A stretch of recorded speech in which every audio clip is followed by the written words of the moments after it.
for today's recipe, gagawa pala ako ng masarap na merienda. So, ang una nating gagawin, ihanda ang ating molder. Oh, meron tayong parchment paper. Ito lang yung gagawin mo. At ipo-fold natin. I-fold natin siya sa gitna. Hindi siya ng ganyan. Ganyan. Oh. See? So,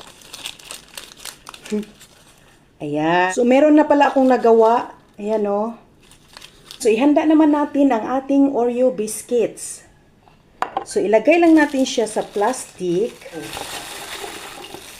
Ayan, lang natin siya. Itatay lang natin.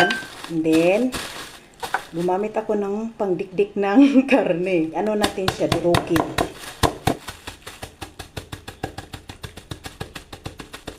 Ayan, so ito na siya mga ka-viewers. So, maglagay na tayo ng 1/2 cup all-purpose flour. 1 teaspoon na baking powder. Mix together. Ilagay na rin natin ang 3/4 cup fresh milk. I-mix natin siya hanggang sa ma-well combined.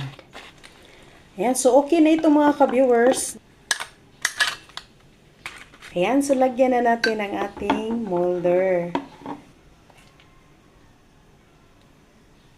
Tapos natin malagyan ang ating mga molder. So, nakagawa tayo ng 11 pieces. Mainit na ang ating steamer, pwede na nating ilagay sa steamer. Nalagay na natin sa steamer. Takpan na natin.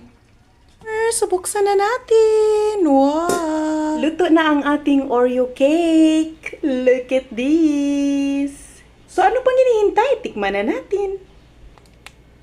Wow! Perfect! Lamig ay siya. Ayan o. Ang sarap ng cupcake. Saan na pang hinihintay? Gumawa na rin kayo.